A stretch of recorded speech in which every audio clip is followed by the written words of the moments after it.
Culture में next class start आज अपने करते हैं, वो है राजस्थान की चित्रकला।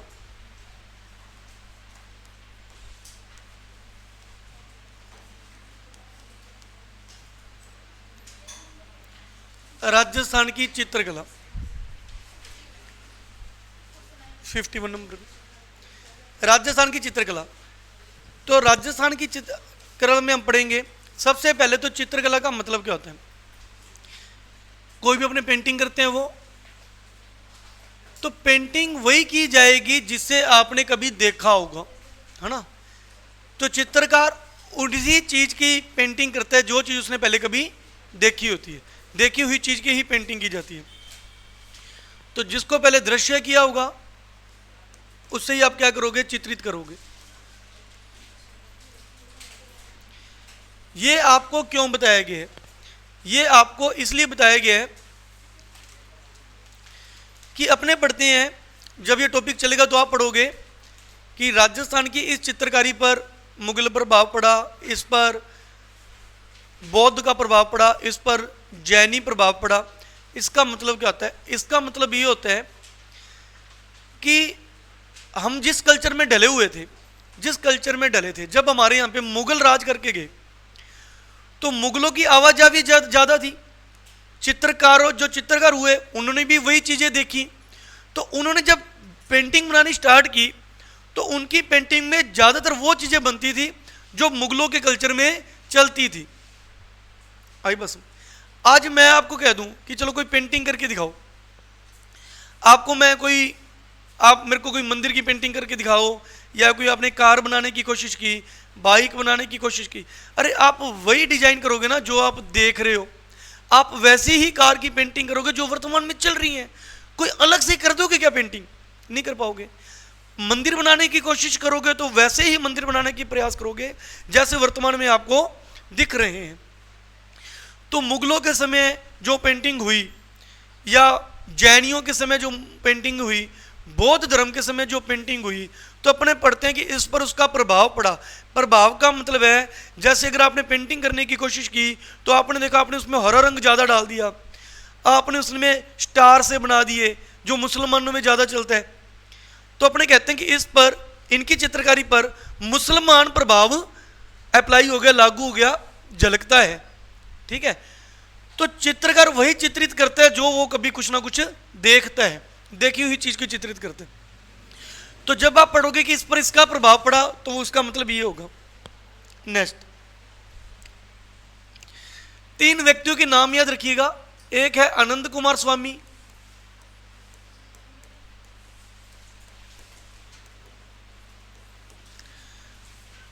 दूसरा है कुंदन लाल मिस्त्री,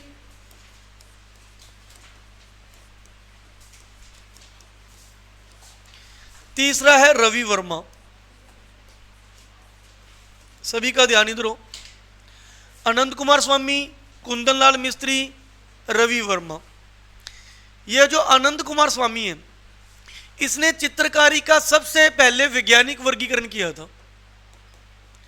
सबसे पहला वैज्ञानिक वर्गीकरण, मतलब जो चित्रकारी को डिवाइड करके समझाना था, तो सबसे पहला वैज्ञानिक वर्गीकरण करने वाला बंदा कौन है, आनंद कुमार स्वामी। इसने अपनी एक book Rajput painting, Rajput painting 1916, इस बुक के अंदर सबसे पहले चित्रकारी का वैज्ञानिक वर्गीकरण किया। इसलिए इनको कहा जाता है चित्रकला का जनक, चित्रकला का जनक। दूसरा, इन्होंने राजस्थान की चित्रकला को, राजस्थान की चित्रकला को राजपूत चित्रकला बोला है, ये राजपूत चित्रशैली बोले हैं। राजस्थान की चित्रकला या चित्रशैली को राजपूत चित्रशैली किसने बोला है, आनंद कुमार स्वामी ने। चित्रकला का सबसे पहले वैज्ञानिक वर्गीकरण किसने किया है, आनंद कुमार स्वामी ने, अपनी पुस्तक राजपूत पेंटिंग 1916 में। ठीक है, नेक्स्ट है कुंदन लाल मिस्त्री। इन्होंने चित्रकला का आधुनिक वर्गीकरण किया है और हमारे सिलेबस में यही होता है, हमारी बुक्स में यही होता है, इसी वर्गीकरण को हम पढ़ेंगे। चित्रकला का आधुनिक वर्गीकरण, चित्रकला का आधुनिक वर्गीकरण, इसलिए इनको कहा जाता है चित्रकला का आधुनिक जनक, आधुनिक चित्रकला का जनक, आधुनिक चित्रकला का जनक, आधुनिक चित्रकला का जनक। इनके चित्रों में सबसे बेस्ट जो चित्र था वो था महाराणा प्रताप का। वो चित्र किसका था? महाराणा प्रताप का। कुंदनलाल मिस्त्री जिन्होंने चित्रकला का आधुनिक वर्गीकरण किया है, इन्हें आधुनिक चित्रकला का क्या कहते हैं? जनक कहते हैं। इनके चित्रों में सबसे बेस्ट चित्र किसका था? महाराणा प्रताप का। और महाराणा प्रताप के चित्र की कॉपी, इसको देख के जिसने इसकी कॉपी की या जिसे बोलते हैं जीरोक्स की, ठीक है, जिसने इसकी जीरोक्स की, इसको देख के, जीरोक्स मशीन वाली जीरोक्स नहीं, उस समय मशीनें नहीं चलते थे, इसको देख के जो इसने नकल की वो बंदा कौन था? मतलब पूछा जाए महाराणा प्रताप की पेंटिंग की जीरोक्स कॉपी करने वाला कौन था? रवि वर्मा। ये बंदा केरल का रहने वाला है। इसे भारतीय चित्रकला का जनक कहते हैं।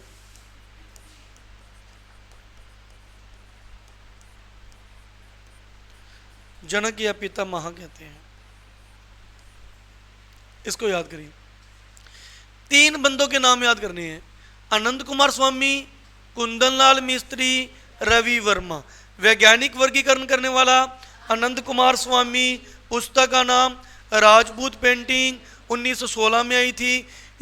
इसी के अंदर इसने वैज्ञानिक वर्गीकरण किया है और इसने राजस्थान की चित्रशैली को राजपूतों की चित्रशैली बोला है। कुंदनलाल मिस्त्री जिसने चित्रकला का आधुनिक वर्गीकरण किया है, इसलिए इनको आधुनिक चित्रकला का जनक कहा जाता है। इसकी बेस्ट पेंटिंग्स में से महाराणा प्रताप की पेंटिंग बेस्ट थी, जिसकी जीरोक्स किसने की है? केरल के रहने वाले रवि वर्मा ने। इस रवि वर्मा को भारतीय चित्रकला का पितामह कहा जाता है। ठीक है, नेक्स्ट। अब राजस्थान के सबसे प्राचीन ग्रंथों की बात करें तो ग्रंथ से पहले राजस्थान में चित्रकला स्टार्ट कहां से हुई? देखिए,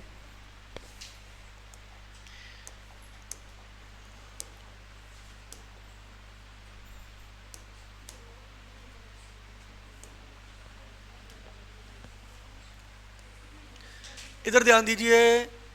राजस्थान में चित्रकला प्रारंभ कैसे हुई और कहां से हुई? यह है महाराष्ट्र। महाराष्ट्र में अजंता की गुफाएं, महाराष्ट्र में है अजंता की गुफाएं। तो यहाँ पे जो चित्रकार यहाँ रह के जो पेंटिंग किया करते थे, यहाँ रह के जो पेंटिंग, गुफाओं के अंदर बहुत सारी पेंटिंग्स लगी हुई हैं, महात्मा बुद्ध की पेंटिंग्स भी हमें यहाँ मिलती हैं। तो यहाँ जो चित्रकार रह के पेंटिंग्स किया करते थे, जब यहाँ पे बाहरी आक्रमण हुआ, यहाँ पे बौद्ध धर्म की पेंटिंग्स ज़्यादा होती थी, तो आप कह सकते हो यहाँ की चित्रशैली कैसी थी? बुद्ध चित्रशैली। चित्रशैली का मतलब समझ आया? पहली स्लाइड में मैंने आपको वही समझाया था कि झलकना, किसी चीज़ का झलकना। ठीक है, बुद्ध चित्रशैली का मतलब जो चीज़ें बौद्ध धर्म में चलती हैं वो चीज़ें यहाँ झलकती थी। यहाँ चलती थी जैन चित्रशैली। गुजरात में कैसी चित्रशैली चलती थी? जैन चित्रशैली, जैनियों की चित्रकारी बनाने का तरीका जैन धर्म जैसा था। जैन धर्म के चित्रकार ज़्यादा थे। जब यहाँ पर बाहरी आक्रमण हुआ, ये लोग भागकर कहाँ चले गए? गुजरात। तब यहाँ पे जो पेंटिंग्स होने लगी, उनमें किसका प्रभाव झलकने लगा? जैनी प्लस अजंता। अजंता बोलो या बुद्ध बोलो, एक ही बात है। जैन शैली और अजंता शैली। फिर बाद में ये लोग आए भाग के राजस्थान। जब राजस्थान आओगे भाग के, तो नीचे से आपको कौन सा एरिया मिलेगा? मेवाड़। 12वीं शताब्दी में ये लोग यहाँ पर आए और राजस्थान में भी चित्रकला क्या हो गई? प्रारंभ हो गई। राजस्थान में भी चित्रकला क्या होगी? तो राजस्थान में सबसे पहले चित्रकला कहाँ प्रारंभ हुई? मेवाड़ में। कब हुई? 12वीं शताब्दी में जब यहाँ पे चित्रकला प्रारंभ हुई तो उसमें किस शैली का प्रभाव झलकता था। यहाँ पे ऑलरेडी कैसी चित्र शैली है, मेवाड़। मेवाड़ के लोग अगर करेंगे तो मेवाड़ की चीज़ों को देख देख के बनाएंगे। लेकिन यहाँ पे और कौन आ गया, जैनी आ गए। जैनी चित्र शैली भी झलकने लगी। इन दोनों के मिश्रण को कहा गया अपभ्रंश शैली। क्या कहा गया, अपभ्रंश शैली। तो यहाँ पे अपभ्रंश शैली और अजंता शैली, मेवाड़ की चित्रकला में क्या झलकती थी, अपभ्रंश शैली और अजंता शैली। अपभ्रंश शैली का मतलब है मेवाड़ शैली और जैनियों की शैली मिक्स होकर जो यहाँ पे पेंटिंग्स बनने लगी उसे अपभ्रंश शैली कहते हैं। और कुछ पेंटिंग्स में अजंता शैली भी झलकती थी। तो इसलिए कहा जाता है कि स्टार्टिंग में राजस्थान में सबसे पहले चित्रकला कहाँ प्रारंभ हुई, मेवाड़ में 12वीं शताब्दी में। और ये स्वतंत्र चित्र शैली नहीं थी। स्वतंत्र का मतलब होता है कि सिर्फ और सिर्फ मेवाड़ चित्र शैली झलके, स्वतंत्र नहीं थी। ये अपभ्रंश शैली और अजंता शैली इसमें झलकती थी। इतना समझ आया। लेकिन अगर पूछा जाए कि राजस्थान में चित्र शैली से संबंधित, चित्रकला से संबंधित, राजस्थान में चित्रकला से संबंधित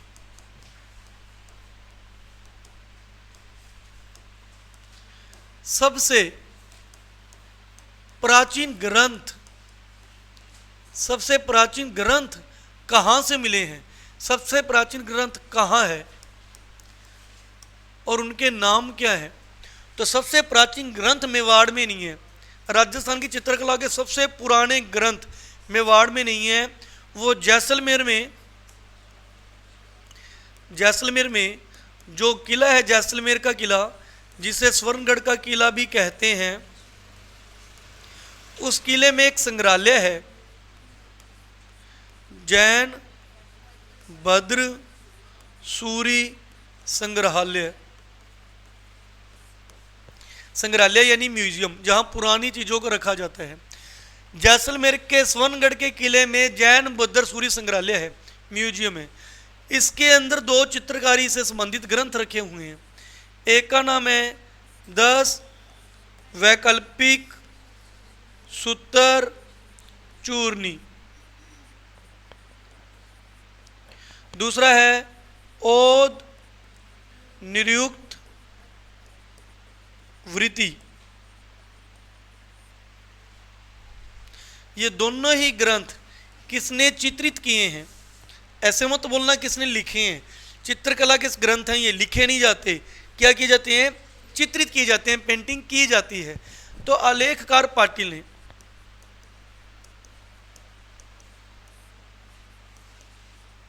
ये दोनों ही ग्रंथ किसने चित्रित किए हैं, आलेखकार पाटिल ने चित्रित किए हैं।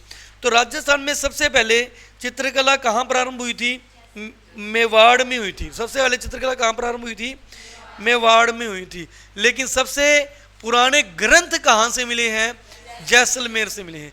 चित्रकला प्रारंभ पूछे तो मेवाड़ में, पुराने ग्रंथ पूछे तो जैसलमेर में। ये बेसिक कंसेप्ट हुआ, ठीक है। एक 3 बंदों के नाम याद रखिएगा, अनंत कुमार स्वामी, कुंदन लाल मिस्त्री, रवि वर्मा। अब हम स्टार्ट करते हैं।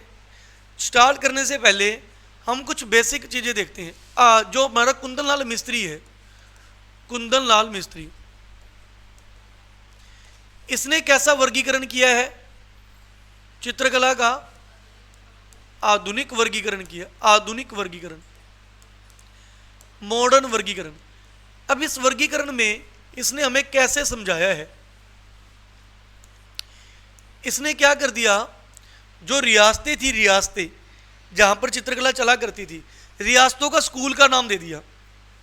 जैसे मारवाड़ रियासत है तो मारवाड़ स्कूल, मेवाड़ रियासत है मेवाड़ स्कूल, ढूंढाड़ है तो ढूंढाड़ स्कूल, हाड़ौती है तो हाड़ौती स्कूल। तो इसने इसको नाम दिया मेवाड़ स्कूल, मारवाड़, ढूंढाड़, हाड़ौती। इस प्रकार के स्कूलों का नाम दे दिया। और इसके अंदर बताया कि कौन कौन से जिलों के अकॉर्डिंग कौन कौन से इसके अंदर आएंगे, है ना। तो मेवाड़ के अंदर क्या क्या गिना गया, मेवाड़ के अंदर इसने गिना उदयपुर, जहाँ जहाँ मेवाड़ में जहाँ जहाँ चित्रकारी हुआ करती थी, मेवाड़ में कहाँ कहाँ चित्रकारी हुआ करती थी, मेवाड़ के उदयपुर में होती थी, मेवाड़ के चावंड में, चावंड महाराणा प्रताप की शरण स्थली, संकटकालीन राजधानी चावंड।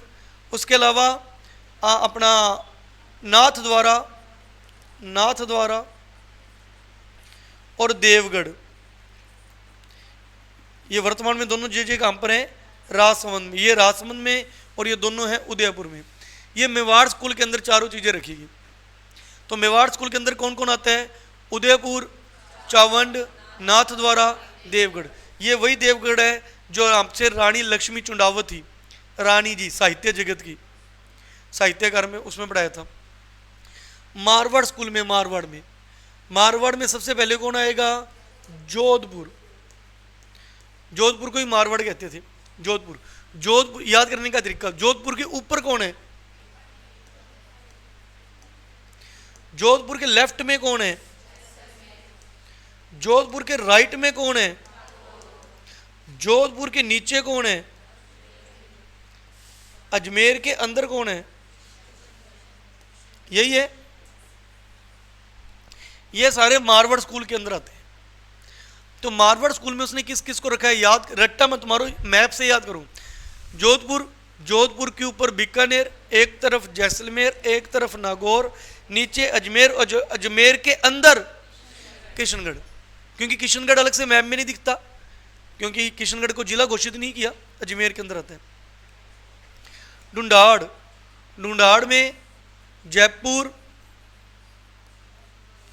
आमेर, अलवर, उनियारा किस में आता है, ये वो जगह है जहां पर चित्रकला हुआ करती थी। जयपुर में भी चित्रकारी होती थी, आमेर के चित्रकार भी चित्रकारियां करते थे, अलवर वाले भी, उनियारा वाले भी। इन सबको एक के अंदर रख लिया, किसके अंदर, ढूंढाड़ के अंदर। जैसे बोलियां नहीं पड़ी थी, मारवाड़ बोलियों के क्या क्या उपभाग हैं, खेरावाड़ी के कौन कौन से उपभाग हैं, शेखावटी के क्या क्या उपभाग हैं, उसी हिसाब से। हाड़ौती में कोटा और बूंदी। यह है कुंदनलाल मिस्त्री का आधुनिक वर्गीकरण। उसने 4 स्कूल ले लिए, मेवाड़, मारवाड़, आमेर, हाड़ौती, ढूंढाड़, हाड़ौती। नीचे मेवाड़ के अंदर क्या गिन लिया, उदयपुर की चित्रकला, चावंड की चित्रकला, नाथ द्वारा की, देवगढ़ की। मारवाड़ जोधपुर की, बीकानेर, जैसलमेर, नागौर, अजमेर, किशनगढ़। ढूंढाड़ के अंदर जयपुर, आमेर, अलवर, उनियारा। हाड़ौती के अंदर कोटा और बूंदी। अब इनमें से कुछ ऐसे थे जिनकी विशेषताएं थी कि वो जब भी वो पेंटिंग बनाते थे तो एक फिक्स कलर रहता था, फिक्स रंग रहता था कि उनकी पेंटिंग में ज़्यादातर लाल रंग ही होगा, या ज़्यादातर पीला होगा, या ज़्यादातर हरा होगा, या सफ़ेद गुलाबी होगा। फिक्स था कि जब वो कोई पेंटिंग करते थे तो या तो वो ऊंटों की पिक्चर बना रहे हैं, या मोर की, या हिरण की। जैसे उसने कोई पेंटिंग बनाई, जैसे मान लो मंदिर की पेंटिंग बनाई किसी चित्रकार ने, अब मंदिर की पेंटिंग में कोई पेड़ पौधे भी बनाएगा, पशु पक्षी के चित्र भी बनाएगा, और उनको कलर भी देगा। तो ज़्यादातर क्या था, इन लोगों की विशेषताएं थी कि ज़्यादातर एक ही रंग भरते थे। उदयपुर वाले एक ही रंग भरते थे, कोशिश रहती थी उनकी। मारवाड़ वाले सेम रंग भरने की कोशिश करते थे, आमेर वाला अपना रंग भरने की कोशिश करते थे। तो कई बार ऐसे ऊपर ऊपर से क्वेश्चन आ जाते हैं, तो अपने उसकी एक डायग्राम बना लेते हैं और समझते हैं कि वो कौन कौन सा रंग, कौन कौन सा वृक्ष और कौन कौन से पशु पक्षियों के चित्र बनाया करते थे। कोई भी पेंटिंग बनाएंगे तो उनमें ये चीज़ झलकती थी। आई बात समझ। तो उनमें ऐसे कौन कौन है, सबसे पहले अपने बात करते हैं, यहाँ पे अपने लिख लेते हैं स्कूल का नाम। वो स्कूल वाले ज़्यादातर, स्कूल का मतलब समझ गए, अपने वाले स्कूल नहीं, मारवाड़, मेवाड़, वो वाले कौन कौन सा रंग यूज करते थे, कौन कौन से पेड़ पौधों के यूज करते थे? प्रमुख चित्र बोल लो या बोल लो कि उसके अंदर कौन से पशु या पक्षी का चित्र अंकित करते थे, फिक्स रहता था। अब इनमें अपने स्टार्ट करते हैं। एक तो अपने बात करते हैं उदयपुर यानी मेवाड़, कई बार उदयपुर की जगह मेवाड़ नाम भी आ जाता है, उदयपुर। एक अपने बात करते हैं जोधपुर, एक अपने बात करते हैं बीकानेर,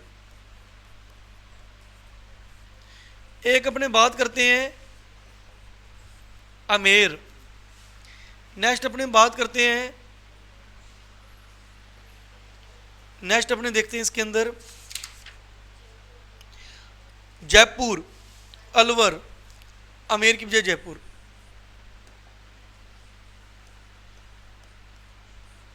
अलवर, कोटा, बूंदी और किशनगढ़। एक नाथद्वारा भी आ जाएगा।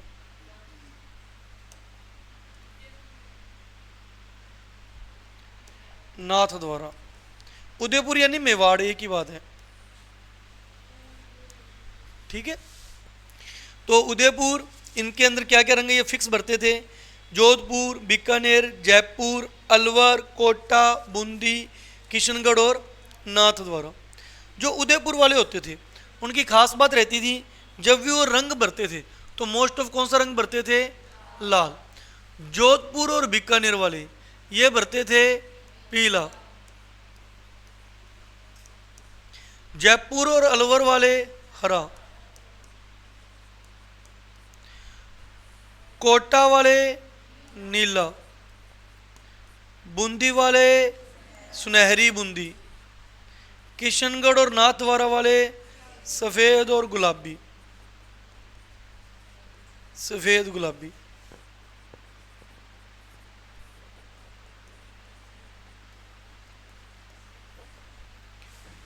ठीक है, इनका फिक्स। अभी याद कराता हूं इसको कैसे याद करेंगे।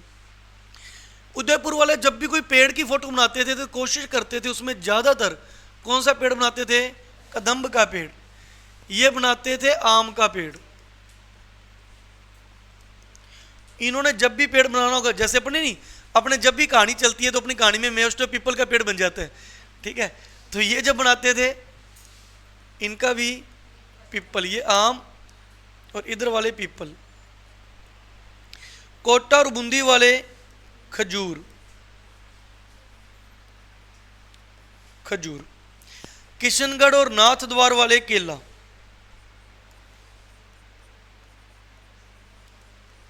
केला। पशु पक्षी, जब भी ये लोग चित्र बनाते थे तो उसमें जो पशु पक्षियों के चित्र होते थे उसमें मोस्ट ऑफ हाथी और चौकोर, जो चौकोर पक्षी होते हैं। जोधपुर वाले जब भी बनाते थे तो जैसे इन्होंने बना दिया कौवा, ऊंट, मरुस्थल एरिया ना, तो जो देखते थे वो बनाते थे। कौवा, ऊंट, झाड़ियाँ, चील आदि। जब भी वो पेंटिंग बनाते थे, क्योंकि मैंने आपको पहले ही कहा आपको भी मैं कुछ करने के लिए दे दूं, आपकी जो सोच है, आप जिस एनवायरनमेंट में रहते हो, अब जो चीज़ आपने कभी देखी नहीं वो कैसे बना दोगे आप? चलो आजकल तो अलग बात है, आजकल तो टेक्निक आ गई। आपने जो चीज़ वर्तमान में नहीं देखी वो आपने मोबाइल में देखी होगी। आपने ताजमहल आपने वैसे लाइव नहीं देखा तो आपने मोबाइल में देख लिया, आप बना भी सकते हो। लेकिन पुराने समय में तो ऐसी चीज़ें चलती नहीं थी। जो चित्रकार जहाँ रहता है उसी तरीके की उसकी इमेज होती थी और वैसे ही वो चित्र बनाया करता था। तो ये मारवाड़ी इलाका है, मरुस्थली इलाका। इधर कोए हो गए, चील हो गए, झाड़ियाँ होगी, जो चीज़ें देखी थी वही चीज़ें ये बनाते थे। ऐसी सेम बीकानेर वाले। जयपुर अलवर की बात की जाए तो घोड़ा और मोर फिक्स था, घोड़ा और मोर। कोटा बूंदी वाले शेर और हिरन, वैसे हरिन होता है ये, शेर और हिरन। किशनगढ़ वाले बनाते थे जलीय जीव, जो जलीय जीव होते हैं, जल में रहने वाले, जैसे बतख, कमल का फूल, फूल के ऊपर कौन आते हैं? भंवरे आदि। नाथ द्वारा में भगवान कृष्ण का मंदिर है, नाथ द्वारा में भगवान कृष्ण का मंदिर, तो वहां पे क्या चलती हैं? गायें, पिछवाइयाँ, गायें, पान्ने भी चलते हैं आदि।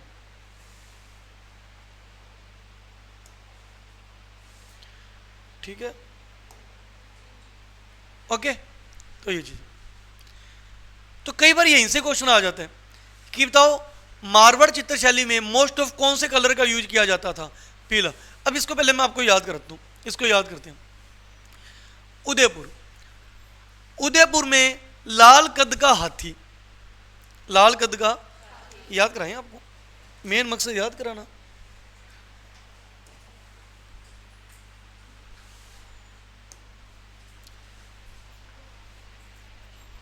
सुनो, एक ही लाइन में बोलेंगे। उदयपुर में लाल कद का हाथी, हाथी के 4 पैर, चकोर, लाल कद का हाथी और चकोर। ठीक है, चकोर। तो लाल रंग, कदम्ब का पेड़, हाथी और चौकोर, एक साथ याद करोगे तो याद रह जाएगा। रंग अलग याद करोगे, पेड़ अलग याद करोगे, पशु पक्षी अलग याद करोगे तो भूलने की संभावना रहेगी। नेक्स्ट, जोधपुर और बीकानेर, जोधपुर और बीकानेर वाले, फलोदी तो बनिया जिला बने, जोधपुर के अंदर ही काउंट होगा ये। जोधपुर और बीकानेर वाले, पीला आम, आम कौन से कलर का होता है?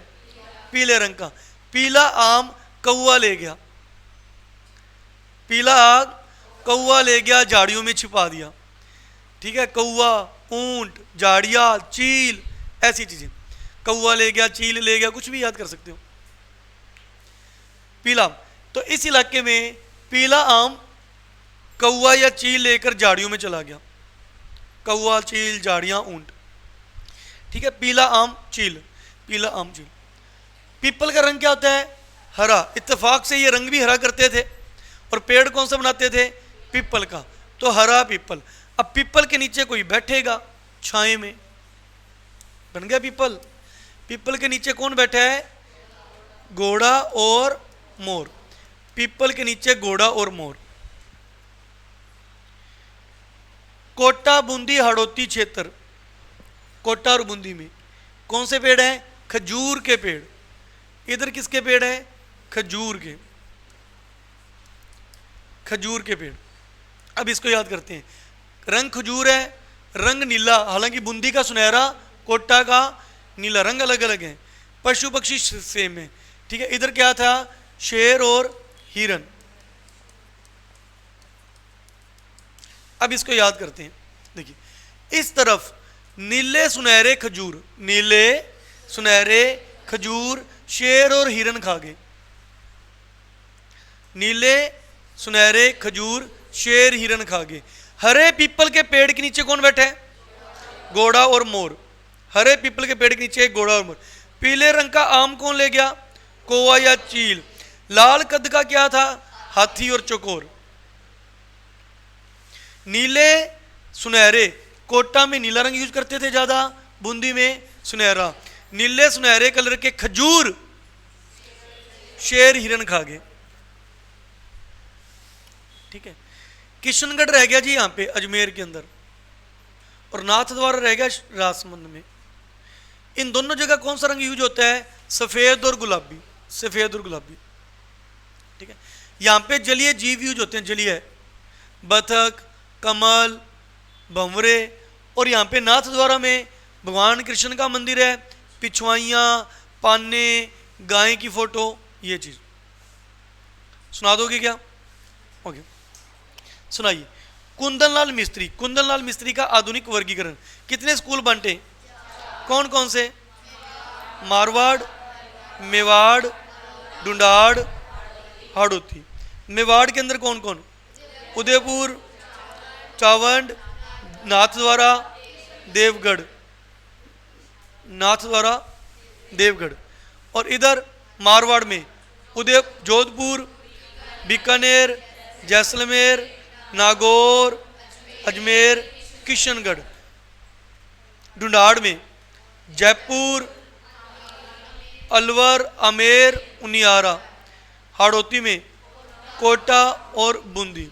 ये मेवाड़ के लोग कौन सा कलर यूज करते हैं? लाल। पेड़ कदम्ब और पशु पक्षी हाथी और चकोर। मारवाड़ वाले पीला, आम, कोआ, चील, झाड़ियाँ, ऊंट। ढूंढाड़ वाले आमेर वाले हरा रंग, पीपल का पेड़, मोर और हिरन, मोर और घोड़ा, मोर और घोड़ा। नीचे कोटा और बूंदी, सुनहरा, नीला। बूंदी वाले सुनहरा, कोटा वाले नीला। खजूर, शेर और हिरन। किशनगढ़ और नाथद्वारा सफेद और गुलाबी। खजूर, सॉरी केला, केला ठीक है। और इधर जो थे अपने किशनगढ़ वाले जलीय जीव, और नाथद्वारा वाले गायें, पिछवाइयाँ, पानी। हो जाएगा याद? Okay next. अब हम एक एक करके सारी चित्रकारी पढ़ेंगे। जो जो आपने नाम लिखे हैं यहाँ पे, जो जो नाम लिखे हैं आपने, यहाँ जितने भी नाम लिखे हुए हैं सभी के अंदर खास बातें पढ़ोगे कि सबकी क्या क्या खास बात है। आज हम स्टार्ट करते हैं और आज हम करेंगे उदयपुर। आज हम करेंगे उदयपुर, उदयपुर चित्रशैली। तो कुंदनलाल मिस्त्री द्वारा किए गए वर्गीकरण में मेवाड़ का वर्गीकरण का पार्ट 1 स्टार्ट करते हैं उदयपुर। आप उसे उदयपुर भी कह सकते हो, और कई बार उदयपुर को क्या कह के एग्जाम में आ जाता है क्वेश्चन? मेवाड़। मेवाड़ चित्रशैली, मेवाड़ चित्रशैली। आपके पास जो नोट्स हैं उसमें पेज ना अलग अलग हुए पड़े हैं। इसमें आप पेज नंबर ओपन कर लीजिएगा।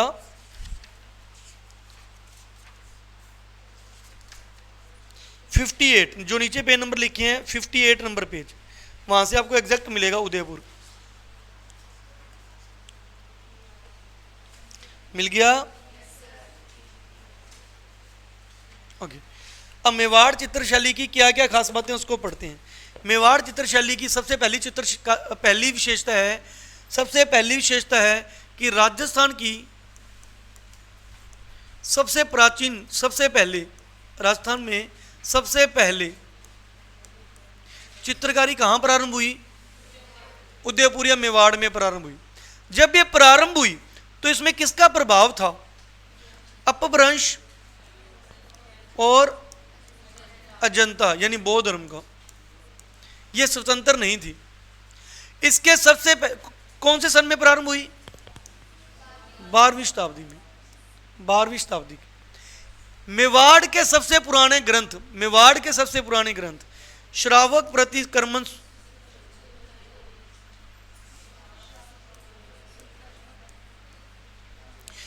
इसके सबसे पुराने ग्रंथ आएंगे श्रावक प्रतिक्रमण, सूत्र चूर्णी।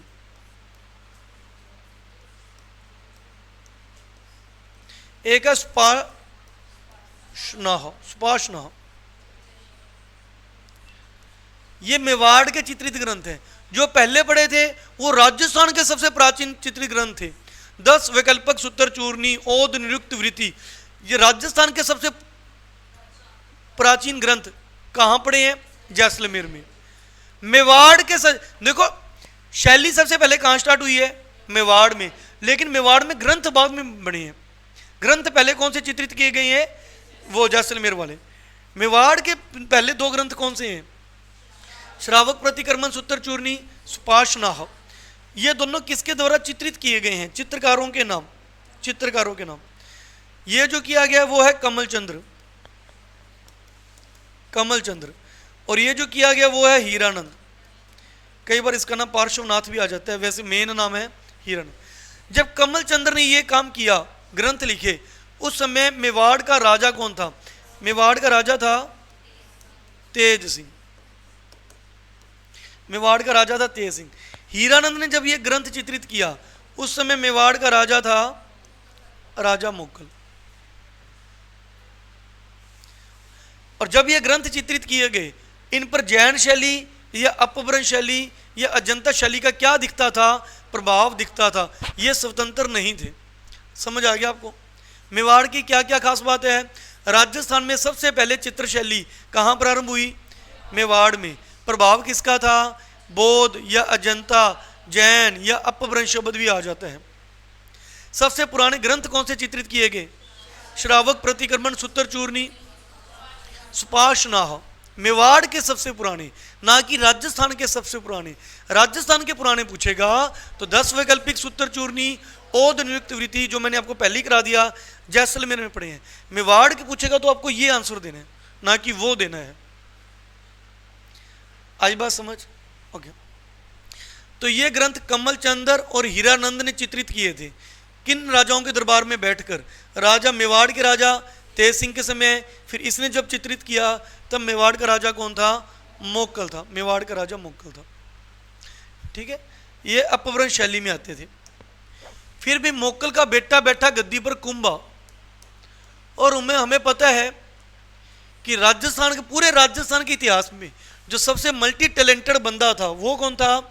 महाराणा कुंभा था। महाराणा कुंभा के समय चित्र का मेवाड़ चित्रशैली, महाराणा कुंभा के समय मेवाड़ चित्रशैली स्वतंत्र रूप में आ गई, स्वतंत्र हो गई। स्वतंत्र हो गई का मतलब है अब मेवाड़ में जो भी चित्रकार थे वो जब भी कुछ बनाते थे तो उसमें सिर्फ क्या झलकता था? मेवाड़ की शैली, मेवाड़ का तरीका ही झलकता था, मेवाड़ का कल्चर झलकता था। उसमें जैन बौद्ध कल्चर नहीं झलकता था। आप लाइनों का मतलब जानो, अपने ज़्यादातर क्या रट्टा मारते हैं, मतलब जानोगे तो आपको पढ़ना आसान रहेगा। तो महाराणा कुंभा के समय मेवाड़ चित्रशैली क्या हो गई थी? स्वतंत्र हो गई थी। इसलिए महाराणा कुंभा को क्या कहा जाता है? राजस्थान की चित्रकला का जनक।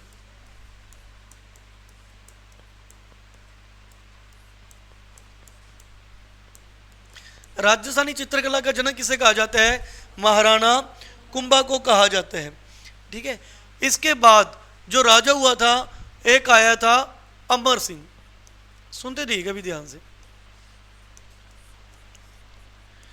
एक राजा हुआ था अमर सिंह, अमर सिंह प्रथम।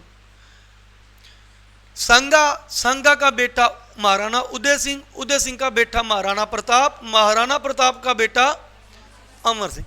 महाराणा प्रताप के बेटे की बात हो रही है।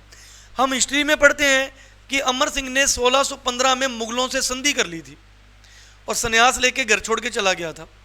जब अमर सिंह ने संधि कर ली, अब मुगलों का यहाँ पर क्या रहेगा? आना जाना रहेगा।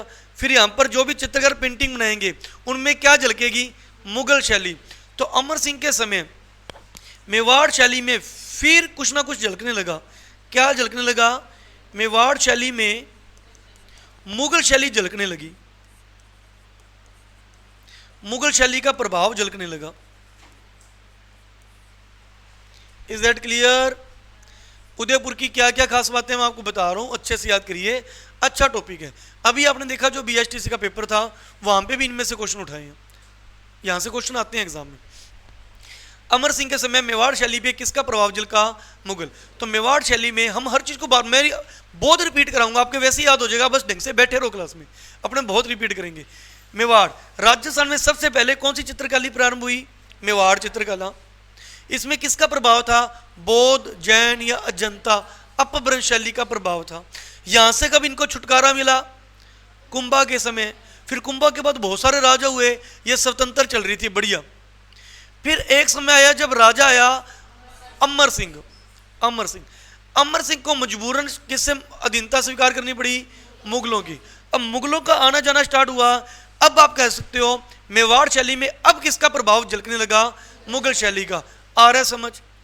अमर सिंह का बेटा हुआ था करण सिंह, करण सिंह का बेटा हुआ था जगत सिंह, यानी अमर सिंह का पोता जगत सिंह प्रथम। अमर सिंह का पोता कौन हुआ था? जगत सिंह प्रथम।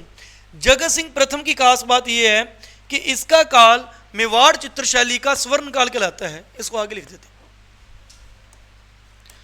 जगत सिंह प्रथम, इसकी विशेषता है इसका काल मेवाड़ चित्रशैली का स्वर्ण काल था। स्वर्ण काल कहते हैं जब किसी राजा के दरबार में उस चीज से संबंधित बहुत काम हुआ हो।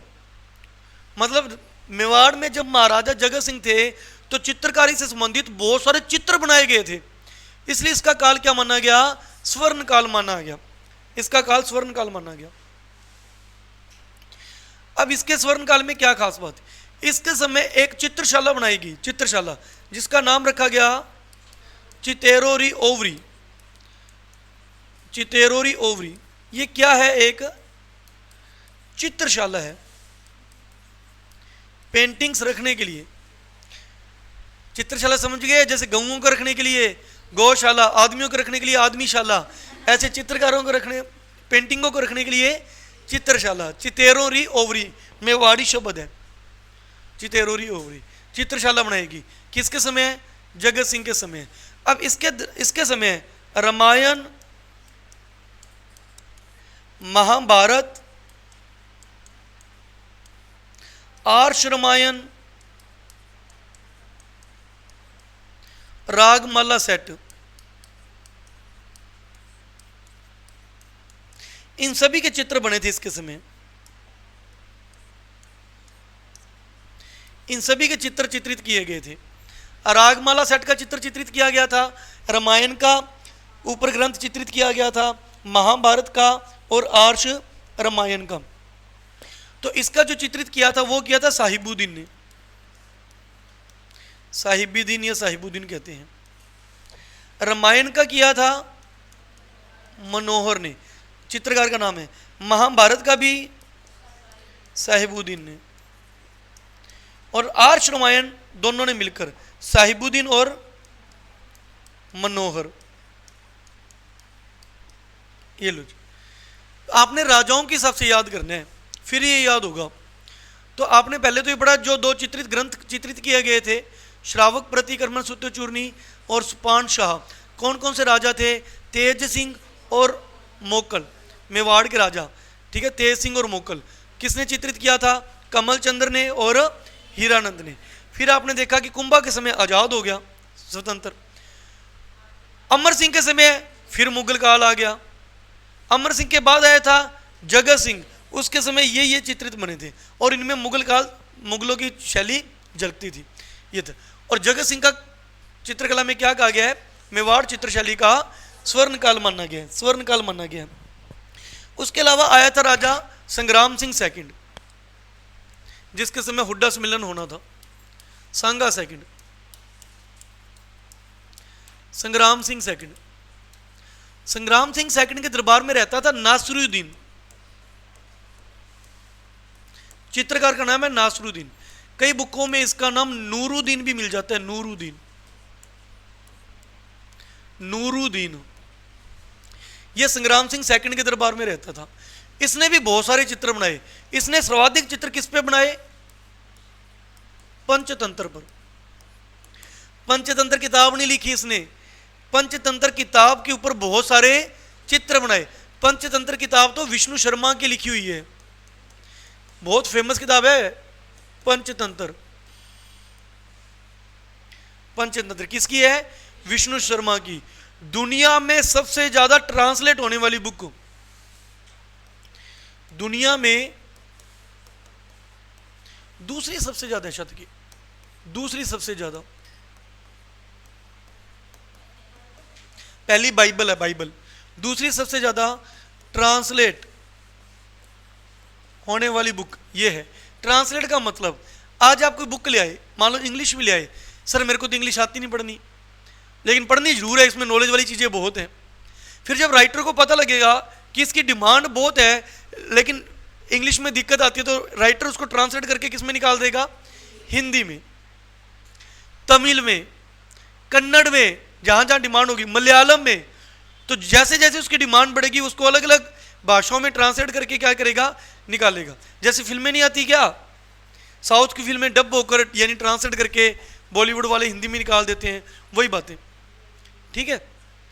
ऐसे दुनिया में सबसे ज़्यादा डिमांड, दूसरी सबसे ज़्यादा डिमांड वाली बुक जिसको बहुत ज़्यादा ट्रांसलेट करना पड़ा, वो कौन सी है, पंचतंत्र है। पंचतंत्र सबसे ज़्यादा ट्रांसलेट होने वाली बुक है बाइबल, बाइबल, ठीक है। पंचतंत्र विष्णु शर्मा की। इसमें एक स्टोरी भी आती है कलीला और दामन की, इसमें एक स्टोरी का वर्णन भी होता है कलीला और दामन, जिसमें एक चालाक लोमड़ी होती है और ये चीज़ होती है। इसके अंदर पंचतंत्र में हम वो पढ़ते हैं, पेड़ है, पेड़ के ऊपर चिड़िया किसी कौवा किसी पक्षी को लेकर बैठा है, नीचे लोमड़ी मुंह खोल के खड़ी है कि वो थोड़ा सा बोले, उसके मुंह से छूटे वो जानवर और मेरे मुंह में आ जाए। ये भी किसकी कहानी है? पंचतंत्र की, लालची लोमड़ी वाली, लालची लोमड़ी वाली अच्छी किताब है पंचतंत्र। तो मेन, चलो वो छोड़ो पंचतंत्र को, मेन बात यह है कि पंचतंत्र की सबसे ज्यादा चित्रित ग्रंथ, चित्रित चित्रकारियां, पेंटिंग्स किसने की है? नासरुद्दीन ने की है। ठीक है। अबुल फजल ने भी पंचतंत्र को ट्रांसलेट करके निकाला था फारसी भाषा में। अकबर के दरबार में कौन रहता था? अबुल फजल। अबुल फजल ने भी इसको ट्रांसलेट करके फारसी भाषा में निकाला था और इस बुक का नाम रखा था दायर ए दानिश, आयर ए दानिश, इसका नाम रखा था आयर ए दानिश, सॉरी आयर ए दानिश। आई बात समझ गया? ओके। और सबसे ज्यादा ग्रंथ और किसके ऊपर चित्रित हुए हैं? ये हुए हैं जयदेव का ग्रंथ है जो गीत गोविंद, जिस पर कुंभा ने टीका भी लिखी थी। जयदेव का ग्रंथ गीत गोविंद, इस पर भी बहुत ज्यादा चित्रकारियां हुई हैं। ठीक है। ये हुआ आपका मेवाड़। मेवाड़ के प्रमुख चित्रकारों के नाम पढ़ लेते हैं बस। मेवाड़ में प्रमुख चित्रकार कौन कौन से हुए? दो तीन नाम तो आपने पढ़ लिए। एक तो आपने पढ़ लिया नासिरुद्दीन, संग्राम सिंह सेकंड के समय था। एक साहिबुद्दीन, जिसने रागमाला सेट बनाया था, चित्रित किया था। एक मनोहर। ये तीन नाम तो आपने पढ़ लिए। उसके अलावा तीन चार और कौन से मेवाड़ के अंदर फेमस थे? वो थे कृपाराम, भैरूराम, जीवाराम, जीवाराम और एक है उमराराम। अब इनको याद करना हो तो आप एक ट्रिक से भी याद कर सकते हो, ये तो हमने यूज कर ही लिया। इनको याद करना है, जिस पर कृपा भैरव की हो जाए उसकी जीवन की उम्र बढ़ जाती है। कृपा भैरव की हो जाए तो जीवन या उम्र बढ़ जाता है। क्लियर है? ये हमारा कंप्लीट हुआ उदयपुर। कुछ बड़े होंगे, कुछ बिल्कुल ही छोटे छोटे होंगे। हमने क्या पढ़ना है इस टॉपिक में, मैं फिर बता दूं, समझिए। हमने अपने टॉपिक में इसको खत्म करना है, इस टेबल को खत्म करना है कि किस किस जगह की क्या क्या विशेषता थी, कौन कौन से चित्रकार थे, कौन कौन सी पेंटिंग्स हुई थी, किस किस का समय स्वर्ण काल माना गया है। ठीक है। हमने उनमें से एक कंप्लीट कर दिया, क्या? उदयपुर कंप्लीट कर दिया, उदयपुर कंप्लीट कर दिया। तो उदयपुर में हमने क्या कुछ पढ़ लिया? उदयपुर में हमने ये पढ़ लिया कि उदयपुर यानी मेवाड़। राजस्थान में सबसे पहले चित्रकारी किसके समय प्रारंभ हुई, कहाँ प्रारंभ हुई? मेवाड़ में। मेवाड़ के दो ग्रंथों के नाम बता दो। श्रावक प्रतिक्रमण सूत्र चूर्णी और स्पाशनाह। एक तो लिखा था, एक चित्रित किया था कमल चंद्र ने, एक किया था हीरानंद ने। तेज सिंह के समय और मोक्कल के समय अपभ्रंश शैली थी। आजाद कब हुई? कुंभा के समय, इसलिए उसको राजस्थानी चित्रकला का जनक कहा जाता है। फिर मुगल काल किसके समय आया? अमर सिंह के समय। स्वर्ण काल किसका समय? जगत सिंह के समय। उसके समय रागमाला सेट, रामायण, महाभारत, आर्ष रामायण। उसके समय विष्णु शर्मा की पंचतंत्र पर सर्वाधिक किसने किया? नासरुद्दीन ने। उस समय राजा कौन था? संग्राम सिंह सेकंड। बस यही तो पढ़ना है आपने। कुंभा, अमर सिंह, जगत सिंह, संग्राम सिंह, हो गया कुछ चित्रकारों के नाम। क्लियर है? इसका चौवंड देखो छोटा सा ही है। नेक्स्ट कौन है? चौवंड। चौवंड में देखिए क्या है। चौवंड की जो शुरुआत, चौवंड चित्रशैली की जो शुरुआत हुई थी मेवाड़ के अंदर, दूसरा है चौवंड। चौवंड चित्रशैली की जो शुरुआत हुई थी वो किसके समय हुई थी? महाराणा प्रताप के समय। लेकिन चौवंड चित्रशैली का जो स्वर्ण काल है वो इसका बेटा अमर सिंह प्रथम। स्वर्ण काल समझ आ गया? जिसके समय बहुत सारे चित्र चित्रित किए गए हों। ठीक है। अमर सिंह के काल में, अमर सिंह के काल में ही नासरुद्दीन ने किसका सेट बनाया था? रागमाला सेट। नासरुद्दीन ने यहां पे भी क्या बनाया था? रागमाला सेट। ठीक है। अमर सिंह के समय। वैसे अगर चौवंड की बात की जाए तो राजस्थान हिस्ट्री में चावंड काफ़ी इंपॉर्टेंट जगह होती है। महाराणा प्रताप ने 1585 में, महाराणा प्रताप ने 1585 में चावंडिया नामक व्यक्ति को मार के एक जगह बसाई थी, कौन सी? चावंड। और 1585 से लेकर महाराणा प्रताप की डेथ कब हुई थी? 1597। तब तक ये महाराणा प्रताप की क्या रह चुकी है? राजधानी रह चुकी है। इससे कहते हैं महाराणा प्रताप की संकटकालीन राजधानी। वैसे मेवाड़ की संकटकालीन राजधानी पूछी जाए तो कुंभलगढ़ है, लेकिन महाराणा प्रताप की संकटकालीन राजधानी पूछी जाए तो क्या है? चावंड है। संकट के समय वो यहीं पे रहे थे। तो बस आप इतना याद कर लो, चावंड चित्रशैली की शुरुआत किसके समय हुई? महाराणा प्रताप। और स्वर्णकाल किसका समय है? अमर सिंह का। तो आज की क्लास में हमने बेसिक चीज़ें देख ली, मेवाड़ स्कूल स्टार्ट किया, मेवाड़ स्कूल के अंदर हमने उदयपुर और चावंड कंप्लीट किया। बाकी कल की क्लास में करें।